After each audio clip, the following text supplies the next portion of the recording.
এখানে যেগুলো আছে যেমন ধর কম্পিউটার, ঠিক আছে, এবারে কি বসালি কম্পিউটার, এদিকে দেখা আমি মনোসংযোগ এদিকে নিতে হবে কম্পিউটার। এখানে তাহলে কি হলো ইওর কম্পিউটার, তাহলে আমাকে আরো তিনটে শব্দ অ্যাড করতে হবে। তো এখান থেকে তোকে বাকি শব্দগুলো নিয়ে অ্যাড করতে হবে।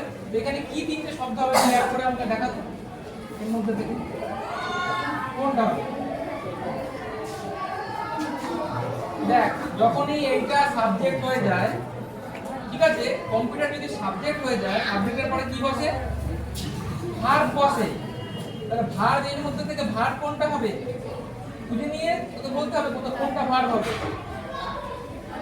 কোনটা ভার্ব। ক্রিয়া বাংলাতে ক্রিয়া বলে, এই দেখ ইজ, ইজটা আমি দিতে পারি কি, তাহলে এই ইজটা আমি এখানে দিয়ে দিলাম। তাহলে কি হলো ইওর কম্পিউটার ইজ। তারপরে কি করব কম্পিউটারের একটা রং হতে পারে, তাই না, হতে পারে কি, বা কম্পিউটারটা ভালো হতে পারে, কম্পিউটারটা ভালো। আমি ভালো লিখতে চাইছি এখানে, কিন্তু আমি যদি ভালো লিখি আমি লিখলাম এখানে ইওর কম্পিউটার ইজ গুড, এদিকে দেখা আমি কিন্তু ঘনসংযোগটা দিতে হবে যে গুড। তাহলে আমার কিন্তু 5 শব্দ দিয়ে বাক্য তৈরি হলো না, হলো কি, তাহলে আমি গুডটা এখানে দিতে এখন পারবো না। তাহলে আমাকে গুডের আগে কি দিতে হবে